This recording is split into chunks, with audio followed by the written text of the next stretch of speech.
Question number 1 है बढ़ी हुई उत्पादकता का लाभ किसे मिलता है।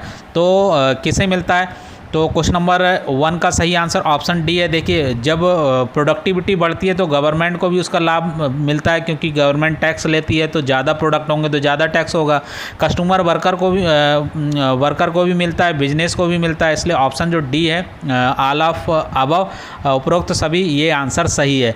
आगे बढ़ते हैं, आते हैं क्वेश्चन नंबर 2 पर। क्वेश्चन नंबर 2 है one can be efficient at the work if he और सी, कार्यस्थल पर कुशल व्यक्ति हो यदि वह, तो अगर कोई कार्यस्थल पे कुशल व्यक्ति है तो वो क्या होगा, ही इज लिखा इज पंक्चुअल, वो पंक्चुअल होगा, जैसे समय का पूरा समय पे आ रहा है। फॉलो रूल्स, नियम का पालन कर रहा है। फॉलो सेफ्टी प्रिकॉशंस, प्रोसीजर, सुरक्षा से संबंधित सारी चीज़ों को वो प्रोसीजर को फॉलो कर रहा है। तो ऐसा व्यक्ति जो है वो जिसमें जो है ये तीनों गुण पाए जाएंगे, वो व्यक्ति क्या होगा, अपने कार्य के प्रति जो है कुशल होगा। इसलिए ऑप्शन जो डी है वो सही है, ऑल ऑफ द अबव, मतलब उपरोक्त सभी। आगे बढ़ते हैं, आते हैं क्वेश्चन नंबर 3 पर। क्वेश्चन नंबर 3 है सेफ्टी इंक्लूड या सुरक्षा में शामिल है। तो प्रॉपर हाउस कीपिंग, मतलब पूरी तरीके से सामान सही से रखना। Proper storage and handling of tool and equipment, सही से टूल को रखना और उनको सही ढंग से चलाना। और use of PPE, personal protective जो इक्विपमेंट्स होते हैं, जैसे मास्क है, जैसे कि गॉगल्स है, जैसे कि हेलमेट है, इन चीज़ों का प्रॉपर ढंग से प्रयोग करना। तो सुरक्षा में ये सभी चीज़ें शामिल हैं, उपरोक्त तीनों चीज़ें शामिल हैं, इसलिए ऑप्शन जो डी है वो सही है, उपरोक्त सभी। आगे बढ़ते हैं, आते हैं क्वेश्चन नंबर 4 पर। क्वेश्चन नंबर 4 है एक संगठन का विकास फिल इन द ब्लैंक्स की वृद्धि।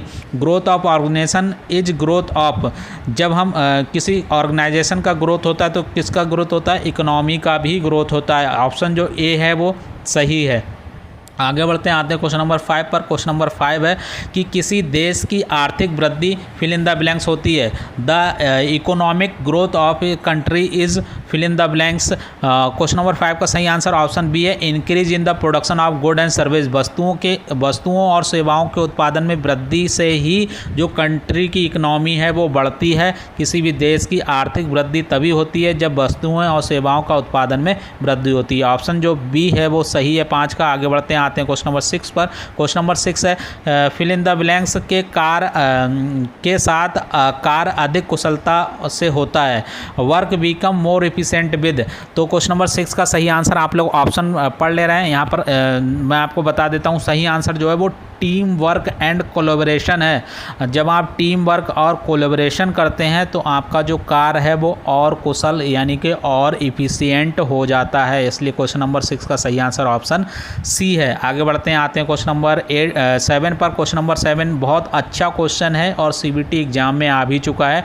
जीडीपी की एक्सपेंशन या जीडीपी का फुल फॉर्म पूछा गया है, बहुत आसान है। Gross domestic product is the full form of GDP. Question जो है 90% आने की संभावना है, ये क्वेश्चन को मैं फोकस कर रहा हूँ। सीबीटी जो फर्स्ट फेज में लगभग हर एग्जाम में आया हुआ है एम्प्लॉयबिलिटी के, तो इसलिए इसको एकदम जीडीपी को ग्रॉस डोमेस्टिक प्रोडक्ट एकदम याद कर लीजिए। आगे बढ़ते हैं, आते हैं क्वेश्चन नंबर 8 पर। क्वेश्चन नंबर 8 है economic growth is measured by increase in the country total output और रियल।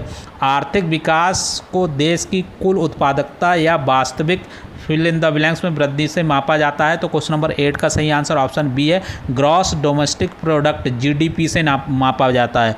यह इकोनॉमी जो है किसी देश की वो या तो आउटपुट से या फिर रियल जो जीडीपी है उससे मापा जाता है। इसलिए ऑप्शन जो बी है 8 का वो सही है। आगे बढ़ते हैं, आते हैं क्वेश्चन नंबर 9 पर।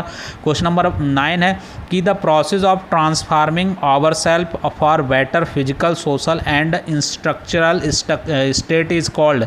एक बेहतर शारीरिक, सामाजिक और बौद्धिक अवस्था के लिए स्वयं को बदलने की प्रक्रिया को क्या बोलते हैं। क्वेश्चन नंबर 9 का सही आंसर ऑप्शन सी है, पर्सनल ग्रोथ। जब आप शारीरिक रूप से और सामाजिक रूप से और जो है इंटेलेक्चुअल बौद्धिक रूप से जब विकसित होते हैं, अपने आप को बदलते हैं, तो वो आपकी पर्सनल ग्रोथ होती है। आगे बढ़ते हैं, आते हैं क्वेश्चन नंबर 10 पर। क्वेश्चन नंबर 10 है, यहाँ पर आपको पढ़ देता हूँ मैं कि the effect taken to learn new skill and technology help to, नए कौशल और तकनीकी को सीखने का प्रयास किए गए प्रयास को मदद करता है। किस चीज़ को मदद करता है? वो मदद करता है ग्रोथ इन आवर प्रोफेशन, अपना जो प्रोफेशन है उसमें आप लोगों का जो है ग्रोथ होगा। अगर आप नई नई टेक्निक सीखेंगे, जैसे कोई वेल्डिंग का जो है स्टूडेंट है, वो नई वेल्डिंग की कोई टेक्निक आई है, उसको आप सीखते हैं तो आपका जो है प्रोफेशनल ग्रोथ होगा उसमें। आगे बढ़ते हैं, आते हैं क्वेश्चन नंबर 11 पर। क्वेश्चन नंबर 11 है team work fill in the blanks में मदद करता है। तो किस में मदद करता है टीम वर्क? तो देखिए, साथियों को सीखने में, अन्य कर्मचारियों के साथ सहयोग करें और काम कुशल बने। तो जो है क्वेश्चन नंबर 11 का सही आंसर जो है वो ऑप्शन डी है। इन तीनों चीज़ों में जो है वो टीम वर्क जो है मदद करता है, इसलिए ऑप्शन डी जो है वो सही है। आगे बढ़ते हैं, आते हैं क्वेश्चन नंबर 12 पर। क्वेश्चन नंबर 12 है, यहाँ पर देखिए लिखा है Pomodoro is a technique that can be use for. Pomodoro एक जो है तकनीक है जिसका प्रयोग किसके लिए किया जाता है? क्वेश्चन नंबर 12 का सही आंसर ऑप्शन सी है, टाइम मैनेजमेंट। जो पोमोडोरो है वो टाइम मैनेजमेंट के लिए प्रयोग किया जाता है, ये अपना पूरी तरीके से ध्यान रख लीजिए। और फिर क्वेश्चन नंबर 13 है, पोमोडोरो जो है वो Pomodoro is the Italian word for. Pomodoro क्या है? एक इटालियन वर्ड है जो किसके लिए प्रयोग किया जाता है, जिसका क्या मतलब होता है? तो क्वेश्चन नंबर 13 का सही आंसर ऑप्शन ए है, टमाटो। टमाटर के लिए जो है जो पोमोडोरो है वो एक इटालियन शब्द है जिसका मतलब होता है टमाटो या फिर टमाटर। आगे बढ़ते हैं, आते हैं 14 पर। 14 है, how many stages there are in personal growth. व्यक्तिगत विकास में कितने चरण होते हैं? तो क्वेश्चन नंबर 14 का सही आंसर ऑप्शन डी है, 5 चरण होते हैं। आगे बढ़ते हैं, आते हैं क्वेश्चन नंबर 15 पर। क्वेश्चन नंबर 15 है, एक बेहतर शारीरिक, भावनात्मक और बौद्धिक, सामाजिक और वित्तीय स्थिति के लिए खुद को बदलना है, वो किस प्रकार का जो है ग्रोथ कहलाता है? तो क्वेश्चन नंबर 15 का सही आंसर जो है वो ऑप्शन ए है, बी है ऑप्शन 15 का, पर्सनल ग्रोथ। देखिए, पहले भी ये क्वेश्चन आ चुका है, उसी में थोड़ा सा और जोड़ दिया है, फाइनेंशियल भी जोड़ दिया है। उसमें देखिए फिजिकल था, इमोशनल था और इंटेलेक्चुअल था, और इसमें फाइनेंशियल और जोड़ दिया, तो ये भी पर्सनल ग्रोथ ही में आता है। क्वेश्चन नंबर 15 का सही आंसर ऑप्शन बी है। आगे बढ़ते हैं, आते हैं क्वेश्चन नंबर 16 पर। क्वेश्चन नंबर 16 है कि an organisation grow they need to. जैसे जैसे संगठन बढ़ते हैं उन्हें फिल इन द ब्लैंक्स की आवश्यकता होती है। किसकी आवश्यकता होती है? तो क्वेश्चन नंबर 16 का सही आंसर ऑप्शन बी है, stay updated with changing technology. उन जैसे जैसे संगठन बढ़ते हैं तो उनको ज़रूरत होती है कि वो जो चेंजिंग टेक्नोलॉजी है उससे अपडेट रहें। जैसे कि मान लो कि आप लोग ITI कर रहे हैं, अब आप लोग ITI कर रहे हैं, अब आप लोगों को जैसे जैसे ITI करते जाते हैं तो आप लोगों को क्या ज़रूरत पड़ती है?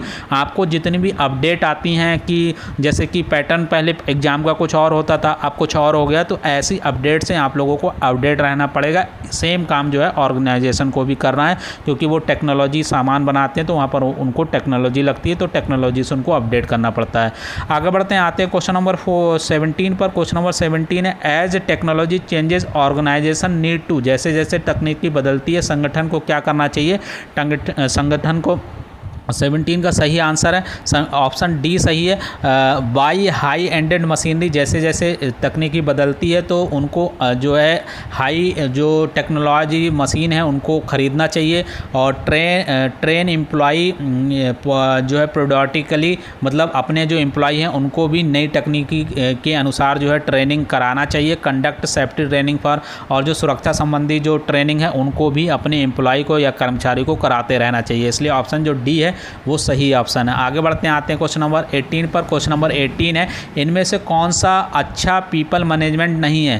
तो जो पीपल मैनेजमेंट होता है या लोगों का मैनेजमेंट होता है, मैन पावर मैनेजमेंट होता है, वो कौन सा अच्छा नहीं है इनमें से? तो क्वेश्चन नंबर 18 का सही आंसर ऑप्शन बी है, give him memo for every mistake. अगर किसी कर्मचारी को आप प्रत्येक मिस्टेक के लिए उसको एक नोटिस देते हैं तो यह इससे क्या होगा, वो जो कर्मचारी है वो डीमोटिवेट हो जाएगा, और इस प्रकार ये जो है वो उससे आप फिर काम नहीं करा सकते हैं, वो हमेशा जो है लो कॉन्फिडेंस में रहेगा। तो ये जो है वो जो है पीपल मैनेजमेंट या वर्क मैनेजमेंट का जो है वो हिस्सा अच्छा तरीका नहीं है। आगे बढ़ते हैं, आते हैं क्वेश्चन नंबर 19 पर। क्वेश्चन नंबर 19 है कि once the problem has been identify we need to break down into to simpler element because we can fill in the blank the solution. तो क्वेश्चन नंबर 19 का सही आंसर ऑप्शन बी है, identify the we can लिखा है we can the solutions. तो जब समस्या की पहचान हो गई है तो उसमें से सरलता से विभाजित करने की आवश्यकता होती है, क्योंकि हम समस्या का जो है आइडेंटिफाई कर लिए हैं। तो क्वेश्चन नंबर 19 का सही आंसर ऑप्शन वी है। आगे बढ़ते हैं, आते हैं क्वेश्चन नंबर 20 पर। क्वेश्चन नंबर 20 है, filling out a form by answering question is the part of. प्रश्नों के उत्तर देकर एक फॉर्म भरना किसका हिस्सा है ये? तो क्वेश्चन नंबर 20 का सही आंसर ऑप्शन डी है, एक क्वेश्चनराइज सर्वे, एक जो है प्रश्नोत्तरी सर्वे का ये क्या है, एक हिस्सा है। आगे बढ़ते हैं, आते हैं क्वेश्चन नंबर 21 पर। क्वेश्चन नंबर 21 है कि प्रभावी श्रमिकों के सामने आने वाली जो चुनौतियाँ फिल इन द ब्लैंक्स अन्य श्रमिक है। The challenges faced by migrated worker fill in the blanks any other workers. तो कौन कौन सी चुनौती आती हैं जो माइग्रेटेड वर्कर होते हैं, उनको कौन कौन सी चुनौती आती है अन्य वर्कर के कंपेयर में? तो क्वेश्चन नंबर 21 का सही आंसर है मच मोर देन। तो जो माइग्रेटेड वर्कर हैं उनको ज़्यादा चुनौती आती है as compare to other worker के। तो मच मोर देन यानी कि जो है एज कम्पेयर टू ज़्यादा। आगे बढ़ते हैं, आते हैं क्वेश्चन नंबर 22 पर। क्वेश्चन नंबर 22 है, प्रवासी मजदूरों को सबसे अधिक प्रभावित करने वाले प्रमुख कारणों में से एक है। तो जो प्रवासी मजदूर हैं उनमें उनको प्रभावित करने वाले सबसे प्रमुख कारण क्या है? तो क्वेश्चन नंबर 22 का सही आंसर ऑप्शन ए है, लैक ऑफ जो है लिटरेसी, मतलब शिक्षा की कमी या अशिक्षित होना जो है एक प्रमुख कारण है प्रवासी या माइग्रेटेड जो है मजदूरों की। आगे बढ़ते हैं, आते हैं क्वेश्चन नंबर 23 पर। क्वेश्चन नंबर 23 ये कारबल लिखा है कि it is the responsibility of fill in the blanks to provide water, power and other basic facilities to the workforce। Car बल पर पानी, बिजली या अन्य बुनियादी सुविधाओं को प्रदान करने की जिम्मेदारी किसकी है? तो क्वेश्चन नंबर 23 का सही आंसर जो है वो ऑप्शन सी है, मैनेजमेंट है। किसी कंपनी का अगर मैनेजमेंट है तो उसकी जिम्मेदारी है कि जो कार्यस्थल है जहाँ पर काम हो रहा है वहाँ पर वो पानी, बिजली और अदर फैसिलिटी को वहाँ पर प्रोवाइड करे। क्वेश्चन नंबर 24 पर आते हैं। क्वेश्चन नंबर 24 है, when workers are migrated company should conduct. जब श्रमिक जो हैं उनका पलायन हो रहा है तो कंपनी का आचरण क्या होना चाहिए? तो कंपनी का आचरण होना चाहिए ऑप्शन ए फॉर्मल जो है इंडक्शन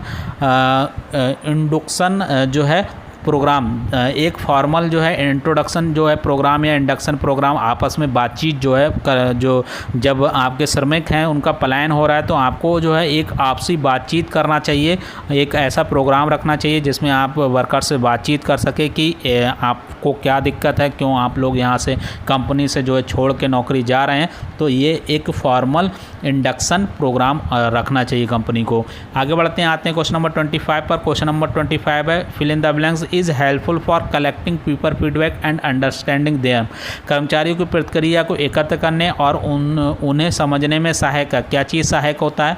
तो क्वेश्चन नंबर 25 का सही आंसर ऑप्शन बी है, एम्प्लॉय सर्वे। एम्प्लॉय सर्वे, जब आप कर्मचारी से सर्वे करेंगे तो यही कर्मचारियों की प्रतिक्रिया को एकत्र करने और उन्हें समझने में सहायक होगा, क्योंकि कर्मचारी से आप लोग पूछेंगे कि आपको क्या समस्या हो रही है, क्या आप लोग क्यों नौकरी छोड़ रहे हैं, क्या क्या फैसिलिटी आपको चाहिए, क्या नहीं है, क्या होनी चाहिए, और ये सारी सर्वे करने के बाद ही आप लोग जो है वो उन्हें समझने में सहायक होंगे, कर्मचारी को समझने में सहायक होंगे।